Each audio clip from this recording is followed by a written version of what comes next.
Shalom, Ibu Bapak Saudara yang terkasih dalam Tuhan Yesus Kristus. Bagaimana kabarnya? Iya, saya berharap kita semua dalam kondisi yang baik.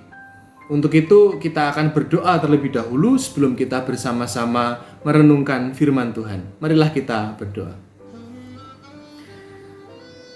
Ya Tuhan Yesus Kristus, kami mengucap syukur bahwa kembali Tuhan berikan kami kesempatan untuk belajar akan kebenaran firman-Mu. Dan kami percaya bahwa apa yang akan kami dengarkan ini akan menguatkan kami. Karena firman-Mu lah sumber kebahagiaan dan damai sejahtera dalam kehidupan kami. Ajarlah kami ya Tuhan, kami siap untuk mendengarkannya. Di dalam Tuhan Yesus Kristus kami berdoa. Amin. Ibu Bapak Saudara yang terkasih dalam Tuhan Yesus Kristus, saya punya sebuah cerita. Cerita ini bukan cerita sesungguhnya, apalagi cerita saya, bukan. Ini adalah cerita fiktif saja, tapi marilah kita simak bersama-sama. Ada seorang bapak yang sudah cukup tua. Dia tinggal bersama dengan keluarganya dan dia bekerja di sebuah perusahaan, dan di lingkungan perusahaannya dia itu dikenal begitu tenang, bahagia, mengerjakan segala sesuatu dengan tanpa beban.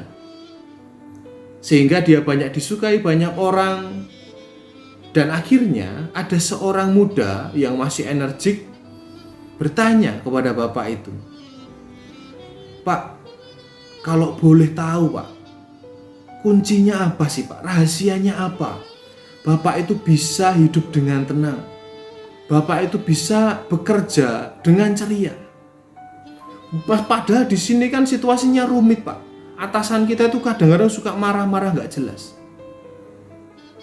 Bapak itu kemudian tersenyum dan menjawab, "Baik nak, aku akan memberikan rahasia itu. Kalau kamu sudah berkeluarga nanti, kalau kamu sudah punya anak nanti, jangan lupa sertakan, tempelkanlah foto anakmu di dalam dompetmu." Begitu ya Pak, jawab si pemuda itu. Betul. Sehingga bapak itu melanjutkan, kalau bos sedang marah-marah, jangan lupa untuk membuka dompet, lihatlah wajah anakmu. Saya melakukan itu. Oh begitu ya Pak, jadi bapak terhibur dengan wajah anak bapak. Iya, karena saya tahu bahwa masalah anak saya itu lebih besar daripada bos yang sedang marah-marah. Kemudian pemuda itu cukup kaget begitu ya. Dan bapak itu kemudian tertawa. Bapak saudara sekalian, sekali lagi cerita itu adalah cerita fiktif begitu ya. Tetapi bisa jadi memang keadaan yang kita alami demikian. Orang-orang yang berada di sekitar kita bisa jadi memang menjadi sumber sukacita, tapi kadang-kadang juga membuat kita pusing tujuh keliling. Padahal firman Tuhan katakan apa sih tentang keluarga, tentang sesama anggota keluarga? Saya mengajak kita membuka satu bagian firman Tuhan dari 1 Petrus 3 ayat yang ke-8 akan saya bacakan. "Dan akhirnya hendaklah kamu semua seia sekata, seperasaan, mengasihi saudara-saudara, penyayang dan rendah hati." Satu ayat ini mencoba ingin memberitahukan kepada kita bahwa kita sesama anggota keluarga sudah seyogianya, sewajarnya hidup dengan kasih yang mesra. Bukan malah seperti bapak tadi yang nampaknya itu punya rahasia, tapi ternyata dia hidup dalam tekanan yang besar sehingga dia menggunakan wajah anaknya untuk menjadi hiburan begitu ya. Bahwa permasalahan di rumah itu lebih besar ketimbang masalah di kantor ternyata. Adakah di antara kita yang seperti itu Bapak Ibu? Saya yakin kok tidak. Tapi apakah pernah mengalami? Mungkin iya, tapi enggak sampai pusing 7 keliling Bapak Ibu ya. Paling 5 atau 6 keliling saja mungkin ya. Jadi tidak sampai 7 keliling. Firman Tuhan katakan supaya kita semua seia sekata, seperasaan, mengasihi begitu ya. Tetapi jarang seringkali terjadi kita justru bergumul dengan kondisi keluarga kita. Padahal kita tahu di sana adalah sumber kebahagiaan kita. Apakah kita mau tetap mengasihi meskipun kita juga terluka? Apakah kita tetap mau mencintai meskipun mungkin kita pernah kecewa? Adakah yang pernah bisa memilih keluarga kita itu siapa saja? Oh, aku milih dilahirkan di keluarga yang seperti ini.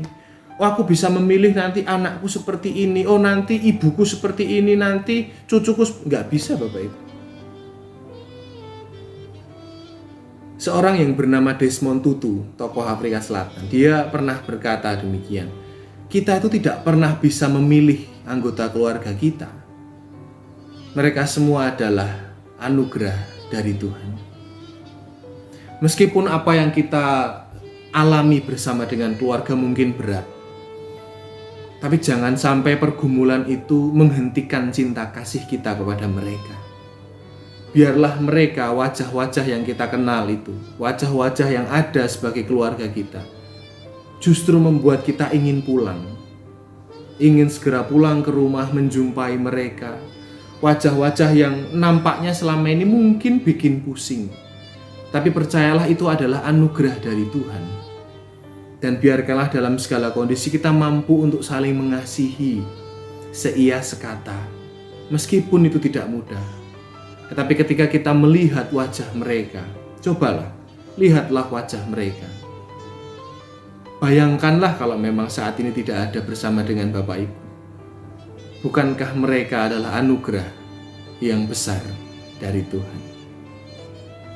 Selamat terus mencintai keluarga masing-masing karena merekalah anugerah dari Tuhan. Amin. Marilah kita berdoa.